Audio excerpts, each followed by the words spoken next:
Assalamualaikum warahmatullahi wabarakatuh. Perkenalkan, nama saya Devi Kanan, NIM 1802361201190.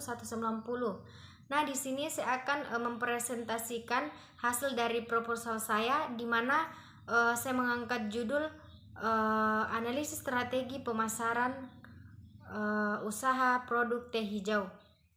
Nah, langsung saja pendahuluan.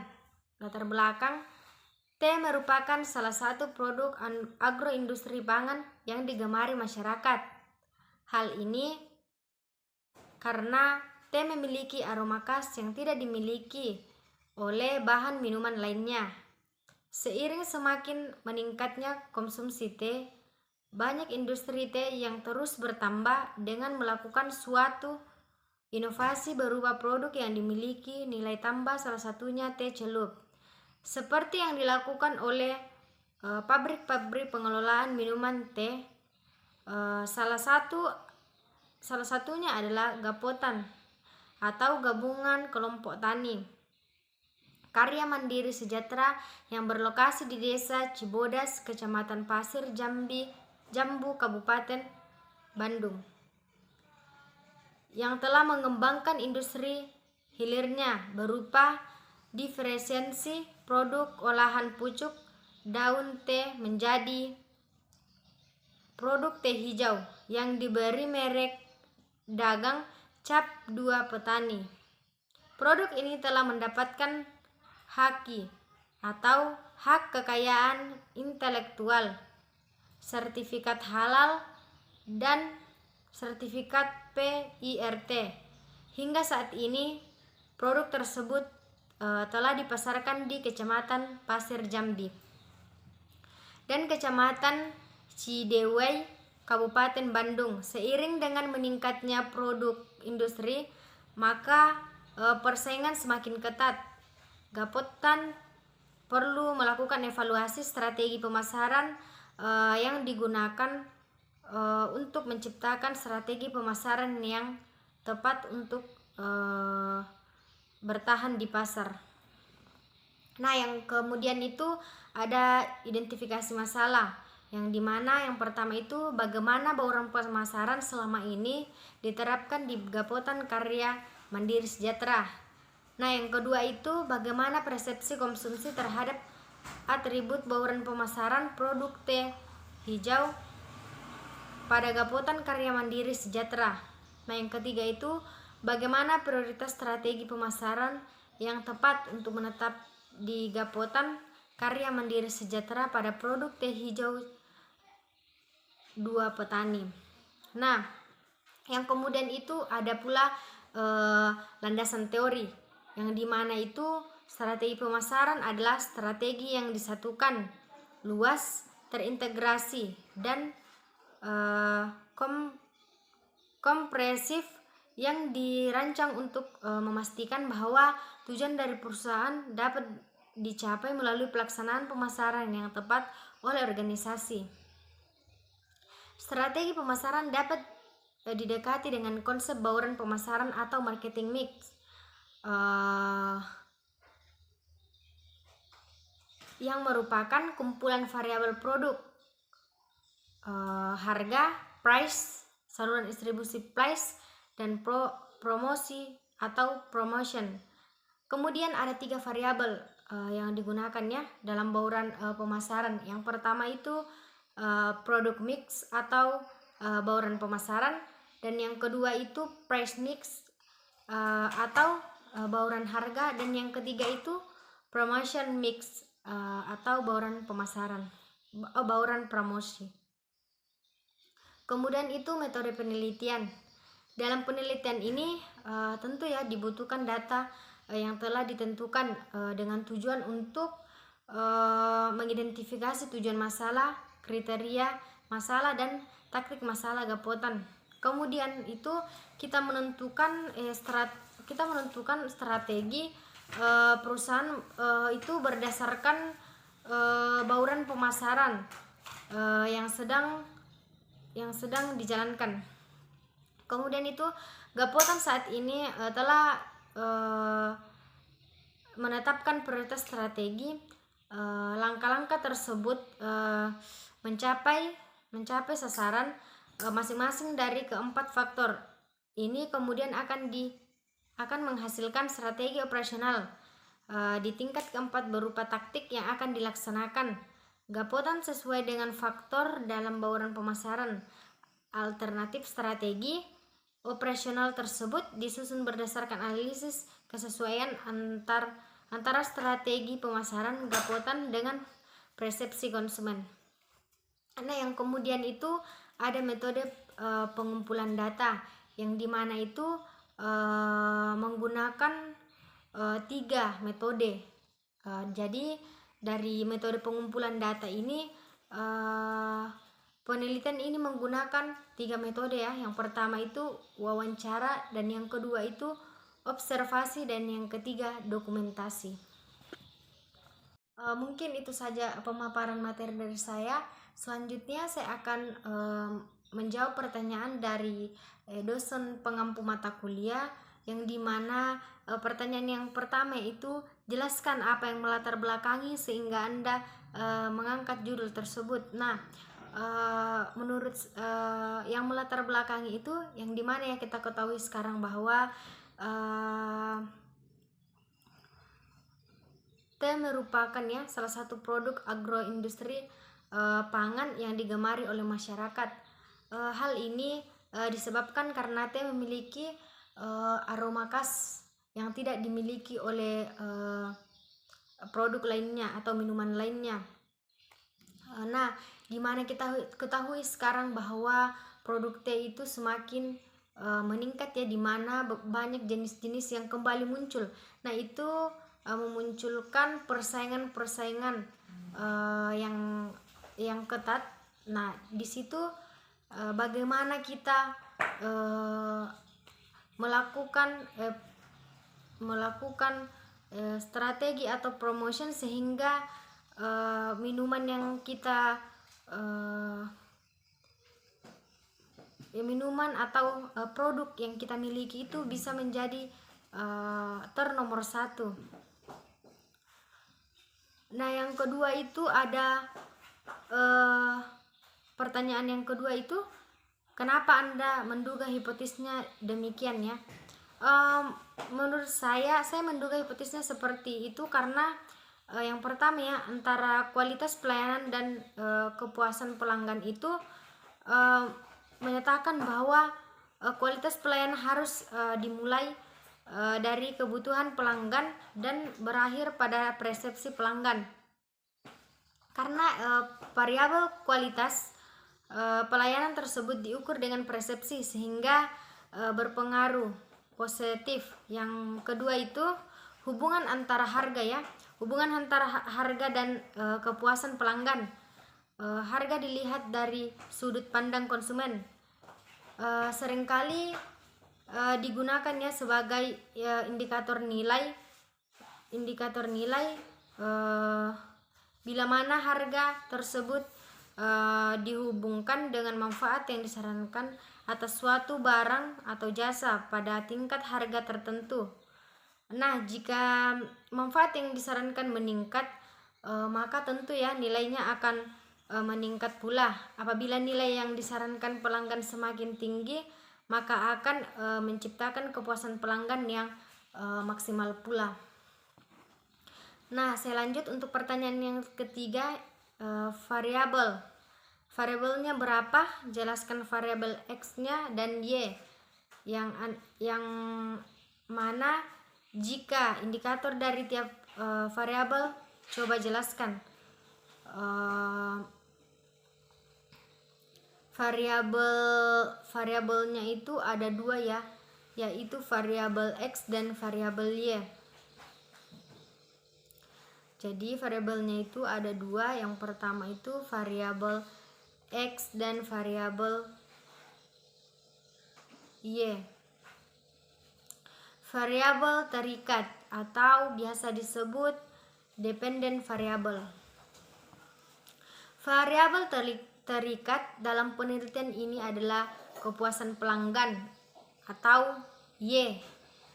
Kepuasan pelanggan adalah tingkat perasaan senang atau kecewa seseorang setelah membandingkan kinerja atau hasil yang ia rasakan dibandingkan dengan harapannya.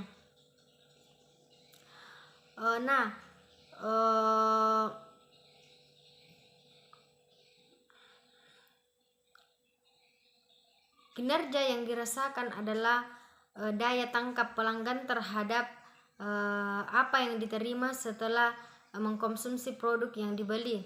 Indikator yang digunakan untuk mengukurnya, yang pertama itu ada beberapa indikator. Yang pertama itu tidak ada komplain atau keseluruhan dari pelanggan terhadap pelayanan maupun produk kepada pihak di toko.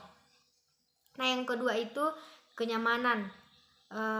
Kenyamanan itu terutama harus diberikan kepada pelanggan supaya tidak itu bukan hanya menjadi pertama dan akhir seorang pelanggan untuk datang, tetapi itu menjadi awal dan akan terus datang, atau bahasanya itu berlangganan. Yang ketiga itu terpenuhi keinginan dan harapan pelanggan saat melakukan pembelian di toko. Nah, yang keempat itu pelanggan loyal dan memberikan referensi yang baik terhadap produk kepada orang lain. Yang kita lanjut, variabel tidak terikat atau biasa disebut independent variable. Variabel bebas dalam penelitian ini meliputi kualitas pelayanan atau X1 harga, X2 promosi, X3. Definisi promosi masing-masing variabel tersebut sebagai berikut. Yang pertama itu ada kualitas pelayanan atau biasa disebut X1. Kualitas pelayanan dapat diartikan sebagai upaya pemenuhan kebutuhan dan keinginan konsumen serta ketetapan penyampaian dalam mengimbangi harapan konsumen. Adapun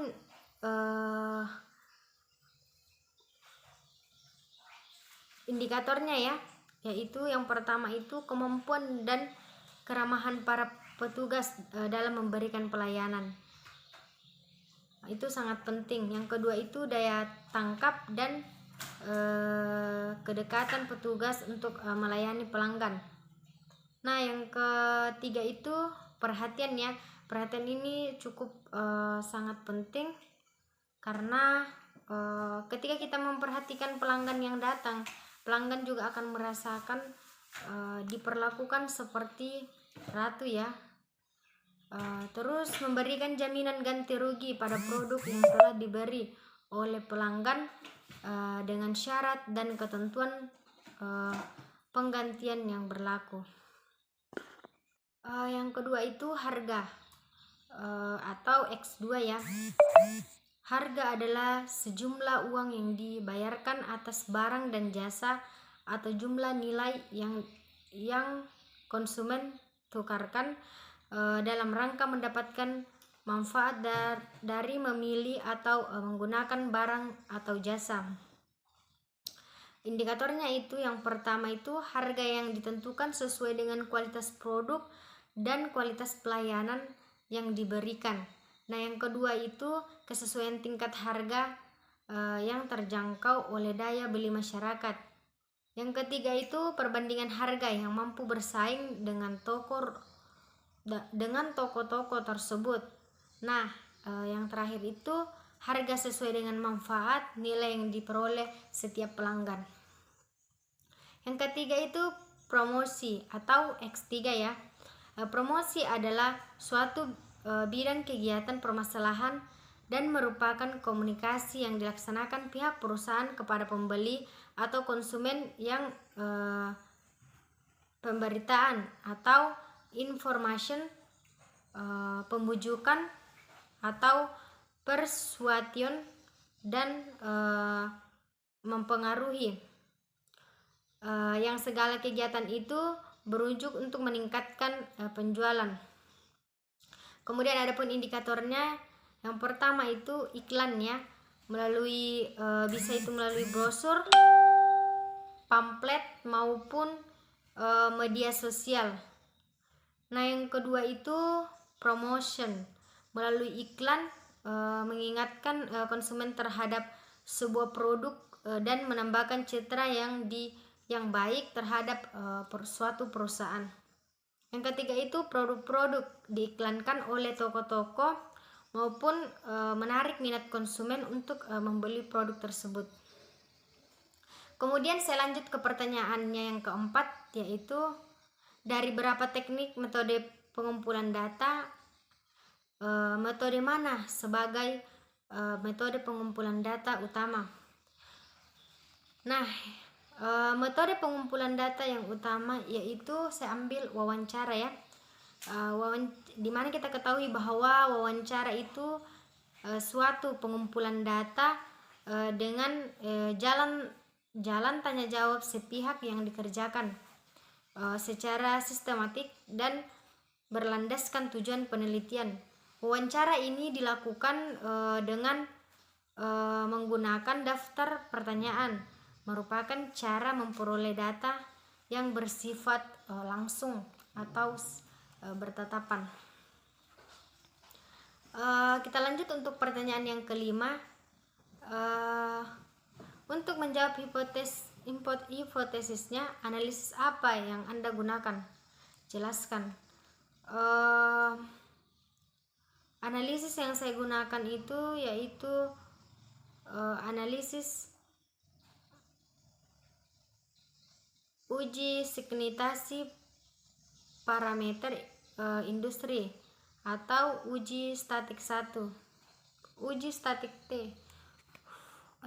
Selanjut untuk pertanyaan yang kelima itu untuk menjawab hipotesis, analisis yang Anda gunakan, jelaskan. Analisis yang saya gunakan itu yang analisis uji signifikasi simultan atau uji statistik F. Di mana uji F ini bertujuan untuk menunjukkan apakah semua variabel independen yang dimasukkan ke dalam model secara simultan atau bersama-sama itu mempunyai pengaruh terhadap variabel dependen. Menentukan F tabel dan F hitung dengan kepercayaan sebesar 95% atau taraf signifikan sebagai 5%. Dalam penelitian ini menunjukkan apakah variabel independen yang terdiri dari variabel kualitas pelayanan, harga dan promosi untuk menjelaskan variabel terikat yaitu kepuasan pelanggan. Kemudian itu adapun kriteria pengujian uji F adalah yang pertama itu dengan membandingkan nilai F hitung dengan F tabel apabila F hitung lebih kecil dari F tabel, maka H1 diterima.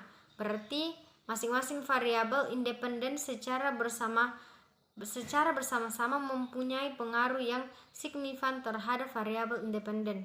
Nah, yang kedua itu dengan membandingkan nilai F hitung dengan F tabel apabila F hitung lebih kecil dari tabel, maka H1 ditolak. Berarti masing-masing variabel independen secara bersama-sama tidak mempunyai pengaruh yang signifikan terhadap variabel independen.